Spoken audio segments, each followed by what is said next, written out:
This is second chapter of Journey to Self-Realization, Remoulding Your Life. Today's subject is very less important one.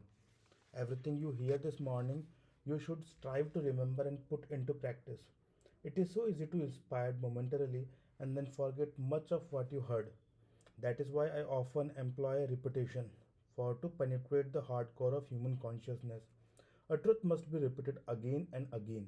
By such review, it gradually becomes a habitual part of one's thoughts. There is a vast difference between just listening to a lecture and applying the truth it contains. Everything my guru, Sri Yukteswar, told me I put into practice. As a result of his training, I always kept my spiritual priorities straight. I never missed the three things: my meditations, morning and night, my exercises, and service to others. These I religiously perform. All else of less important I somehow manage. Living in a consciousness of God, I find many things that once seemed necessary have become unnecessary. Last night I felt no need for sleep became because I awareness of God was so strong. Once in a while I would see my body asleep, but the subconscious sleep samadhi soon slipped away and my mind and body were filled solely with the consciousness of God.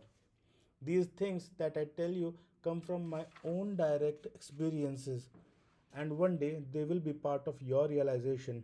Through Him, whom I perceive within, it is possible to transmit to those who are in tune the light of God that is in me. It is not I, but He who is in me, whom I extol.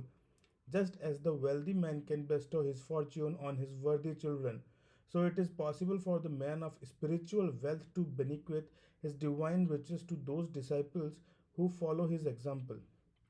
This is true of all great masters. There are many instances of this transmission of spiritual consciousness, such as the mantle of Eliza that fell on Elisha and the Holy Ghost imparted by Christ to the faithful 11 of his 12 close disciples.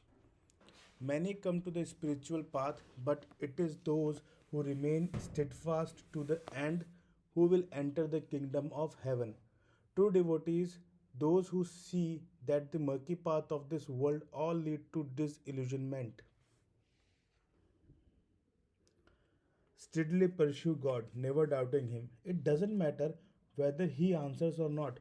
The devotee inwardly says, Lord, thou knowest I am coming, so I care not when thou wilt reply to me, though I am undeserving of thy response, yet thou canst not refuse me when the time is right.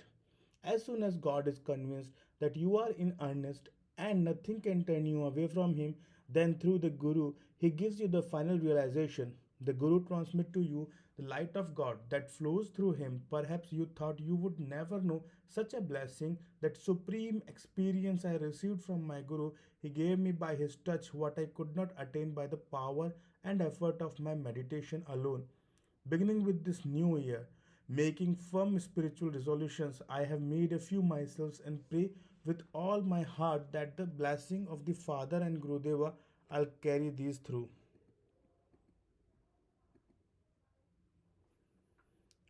Life is a matrix of consciousness. We are made of matrix of consciousness. All life was pumped out of the one source of river of consciousness. Your individualized consciousness is thus the very foundation of your existence. All of your thoughts and actions are bubbles and droplets of the river of consciousness. The seemingly solid body is actually a mass of electromagnetic currents. Its electrons and protons are condensation of the relative positive and negative creative thoughts projected by God, which I call thoughtrons. All creation derives from these thoughtrons, the consciousness of God. What is the difference between black and white? They are two contrasting thoughts, each frozen into its particular concept, that is all. For example, black horses and white horses in a dream, they are nothing but different crystallization relatives to the dreamer's one stream of thought. In the ultimate sense, then all things are made of pure consciousness. Their finite appearances is the result of relativity of consciousness. Therefore, if you want to change anything in yourselves, you must change the process of thought that occasions the materialization of consciousness into different forms of matter and action. That is the only way to remold your life. The tenacity of habits. I can give a directive to my mind and it will at once react or behave accordingly. Most people who make up their minds to stop smoking and to stop eating so many sweets will continue with those actions in spite of themselves. They do not change because their minds, like blotting paper, have soaked up habit of thoughts. Habit means that the mind believes it cannot get rid of a particular thought. Habit, indeed, is tenacious. Once you perform an action, it leaves an effect or impression on the consciousness. As a result of this confluence, you are likely to repeat that action. After several repetitions, that inclination is so strengthened that the action becomes a habit. In some people, such one act is enough to form a habit because of latent predisposition from past lives. The mind may tell you that you cannot free yourselves from a particular habit, but habits are nothing but repetitions of your own thoughts, and though these you have the capacity to change.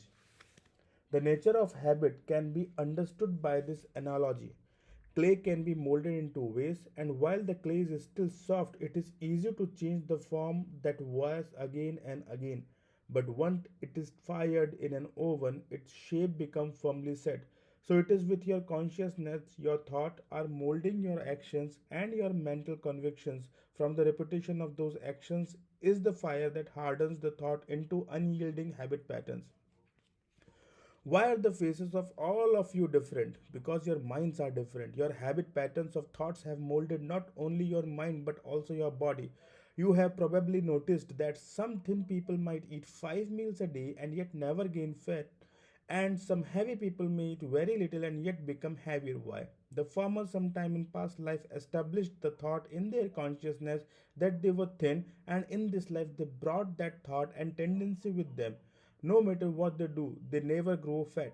It is the same with obese persons. In past lives, they left this world with the consciousness of being fat and they brought the seed of that thought into their present existence.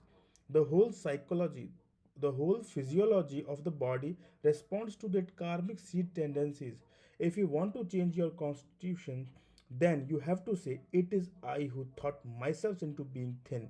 Now I will myself to be robust, whatever you so desire. If you get rid of the thought that has made you other than you want to be, you will see the body change. I can maintain my weight or as easily be thin at will. My trouble as youth was I thus too thin. Master Swami Shri Yukteswar cured me of that consciousness, so ever since I have preferred to be heavier. Old age is a state of mind. Most people are psychologically antiques. They never change year after year, always the same.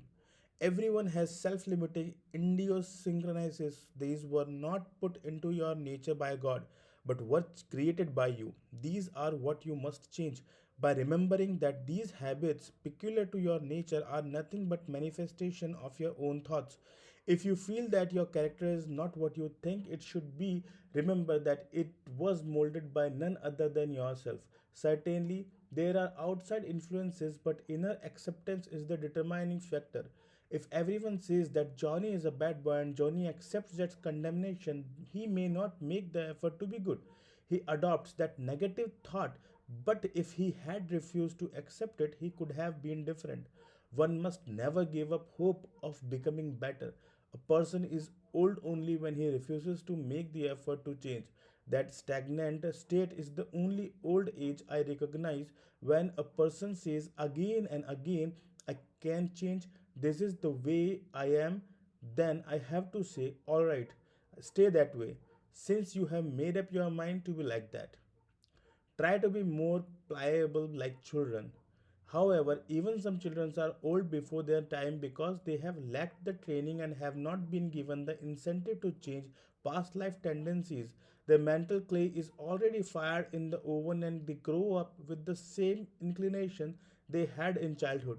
On the other hand, there are aged people with whom I have talked just once and they have changed for the better. God is not a respecter of age, for the soul is ageless. Those who are always ready to improve and expand themselves are like receptive children. Those who grow in understanding become more childlike. The great masters are like that. To be childlike doesn't mean one is wishy washy. I am not afraid of anything in the world. No one can intimidate me. I live for God and truth, and I love everyone. If someone misunderstands me, I try to establish understanding, but if I cannot change that the person, neither can I be moved by his bad behavior. If a non understanding person has made up his mind against you, why should you change in order to please or placate him? Stand by your principles when you are right and be willing instantly to change yourselves when you are wrong. Willpower is the instrument of change. If you have molded clay into a vase and fired it, and now you want to make that object into a tray, you cannot do so. But you can pulverize the vase and add that powder to fresh clay and then form it into a tray. Likewise, when a bad habit is fixed in your mind and you want to change it, you will have to use your strong will to pulverize that habit and absorb it into fresh, pliable, good actions that can be remolded to a desired image. Strong will means strong conviction. The minute you say to yourselves, I'm not bound by this habit, and mean it, the habit will be gone. Look within and determine your main characteristics. Some love to write and compose music or dance, other enjoys finance and economics and so on. Unfortunately, some love to gossip and others to fight. Don't try to change in yourselves what is good. But those things you do against your will and that make you unhappy after you have done them are what you want to get rid of. How? Affirm with conviction. Before going to bed and on arising in the morning, I can change. I have the will to change. I will change and I am changing. Hold to that thought throughout the day and carry it with you to the subconscious land of sleep and the superconscious realm of the meditation. Suppose your problem is that you frequently get angry and afterwards feel very sorry for having lost your temper. Every night and morning, make up your mind to avoid anger and then watch yourselves carefully. The first day may be difficult, but the second may be a little easier. The third will be easier still. After a few days, you will see that victory is possible. In a year, if you keep your effort, you will be another person. In my childhood, I used to get angry in injustices. One day, I saw how foolish I was. I could not change the world within a minute. By a display of watch, I raised my hands vowed, I will never be angry again. Since then, I have never been angry within, though I can be outwardly fear when necessary. When I came to America 20 some years ago, I saw everyone was drinking coffee, so I tasted it for the first time and gradually came to like it, lest it become a habit.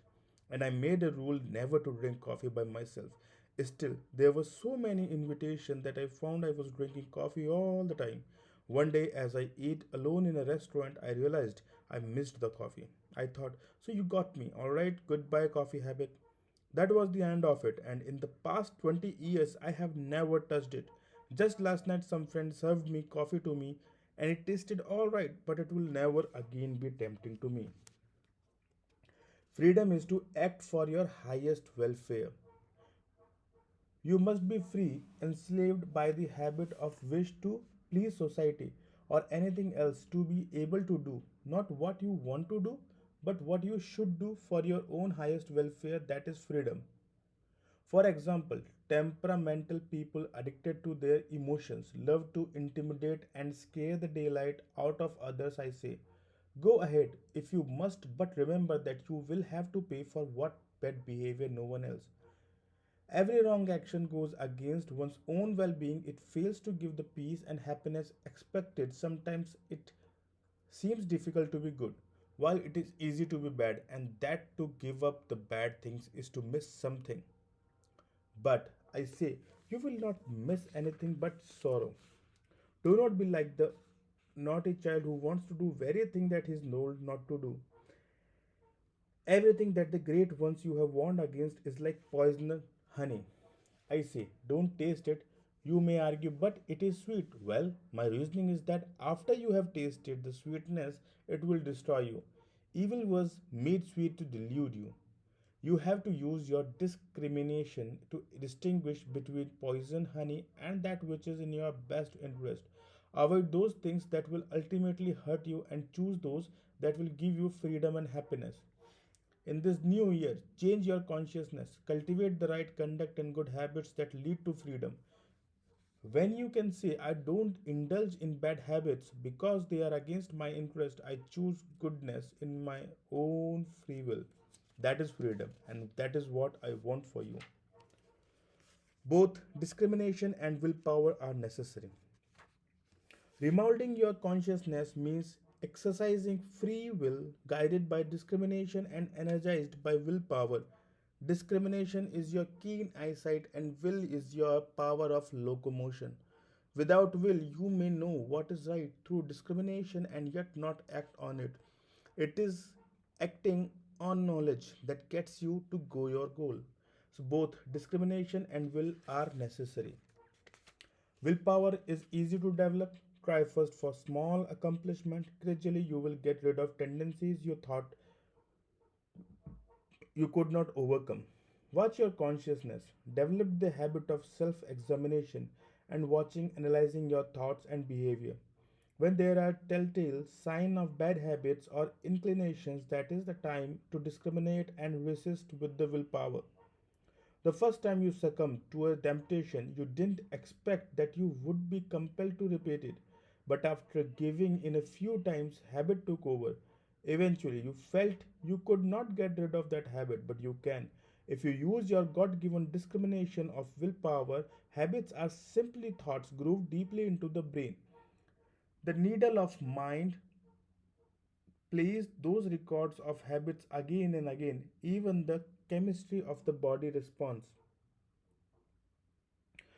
As with the addiction, applying mind and will can change those patterns. Don't immediately attempt dramatic changes. Experiment in little things first.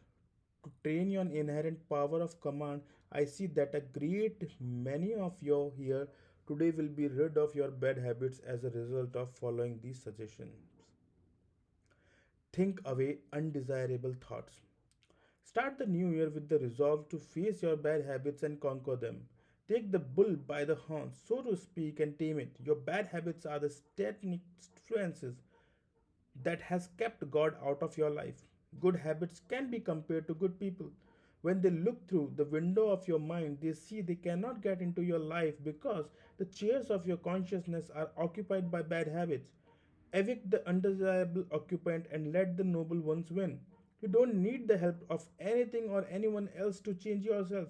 Just change your consciousness. Very simply, all you have to do is to think away the thoughts you want to destroy by replacing them with constructive thoughts. This is the key to heaven. It is in your hands. Those people who behave in the same way day in all day out are the one who refuse to change their thoughts. That is all. There is a saying, a woman convinced against her will is the same opinion still. Why say this of a woman? Man is the same. Everyone must learn to cut out wrong thoughts with the incisive scalpel of wisdom. Thought is a projection of God's omnipotent light and will. If you make up your mind to change, you can use its power to transform yourselves. We are what we think we are. We are what we think we are. The habitual inclination of our thoughts determines our talents and abilities and our personality. Thus, some think they are writers or artists, industrials or lazy or so on. What if you want to be other than what you presently think you are? You may argue that others have been born with the special talent you lack but desire to have. This is true, but they had to cultivate the habit of that ability sometime. If not in this life, then in a previous one. So, whatever you want to be, start to develop that pattern now. You can still any trained in your consciousness right now. Provided you inject a strong thought in your mind, then your actions and whole being will obey that thought. Do not settle for a one track mentality. You should be able to succeed in any profession or do anything you put your mind to. Whenever others told me I would not be able to do a thing, I made up my mind that I could do it, and I did. Few demonstrations of mind power are more dramatic than the power of thought for a good or ill all health of my body. My guru told me the following story. He had lost much weight as a result of a serious illness. During convalescence, he visited his guru, Lahari Mahasaya. The yoga avatar inquired about his health. Sri Yukteswarji explained the cause of his delicate condition. So, Lahari Mahasaya said, "You made yourself sick and now you think you are thin. But I am sure you will feel better tomorrow." The next day, Gurudeva went to excellently to Lahari Mahasaya and proclaimed, "Sir, with your blessing, I feel much better today." Lahari Mahasaya responded, "Your condition was indeed quite serious, and you are still frail. Who knows how you might feel tomorrow?" The next day, Sri Yukteswarji was again completely debilitated. He lamented to his Guru, "Sir, I am again ailing. I could hardly drag myself here to you." Lahadi Maharshi replied, "So, once more you indispose yourself." After some days of this alternating health and ill health, which followed exactly the expectations of Sri Yukteswar's thoughts, influenced by Lahari Mahashaya's suggestions, my guru realized the powerful lesson Lahari Mahashaya had been trying to teach him. The Yoga Avatar said, "What is this? One day you say to me, I am well, and the next day you say, I am sick. It isn't that I have been healing or indisposing you, it is your own thoughts that you made alternatively weak and strong." Then Master said, "If I think I am well and that I have regained my former weight, will it be so?" Lahari Mahashaya answered, "It is so." Guruji said, "At that very moment, I felt both my strength and weight return. When I reached my mother's home that night, she was startled to see my changed condition and thought that I was swelling from dropsy. Many of my friends were so amazed at my sudden recovery that they became disciples of Lahiri Mahasaya.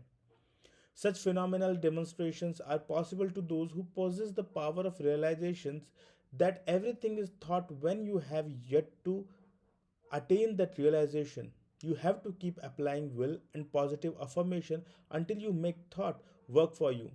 Thought is the matrix of all creation. Thought created everything. If you hold on to the thought truth with indomitable will, you can materialize any thought. There is nothing that can stay it. It was by that kind of powerful thought that Christ rebuilt his crucified body, and it is what he referred to when he said, "Therefore I say unto you, what things soever you desire when you pray, believe that you receive them and you all have them." Let nothing weaken the will behind positive thoughts. Once you have said, "I will never give in," if you say, "I'll never catch cold," and the next morning you have a terrible cold and are discouraged, you are allowing your will to remain weak. You must not get discouraged when you see something happening that is contrary to what you have affirmed. Keep on believing, knowing it will be so.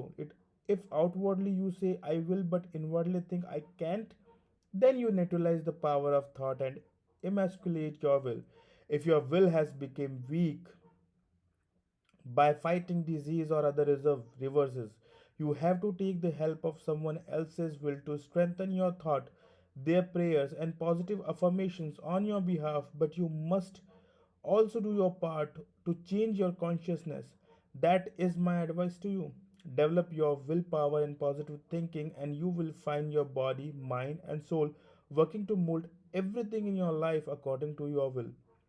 As thought is the most powerful agent in your life, provided you know how to develop and use it. Never let the power of your thought be diluted by mixing with weak minded or negative people, unless you are very strong minded and can instead strengthen those persons. Failures should align themselves with successful people. The weak should seek the company of those who are stronger. People who have no self control should associate with those who are self disciplined.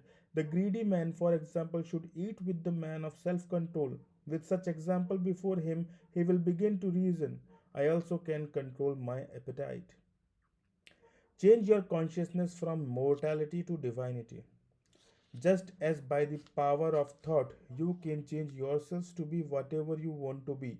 So, most importantly, you will be able to change your consciousness from that of a mortal to a divine being.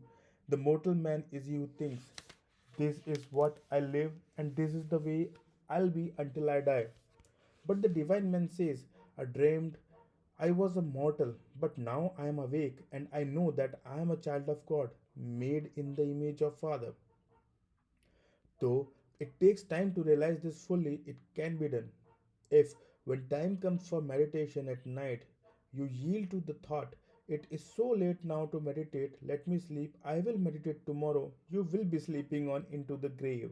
When the world has surrendered to the drug of slumber, you be awake in God and throughout the day's activity, think that it is God who is working through you.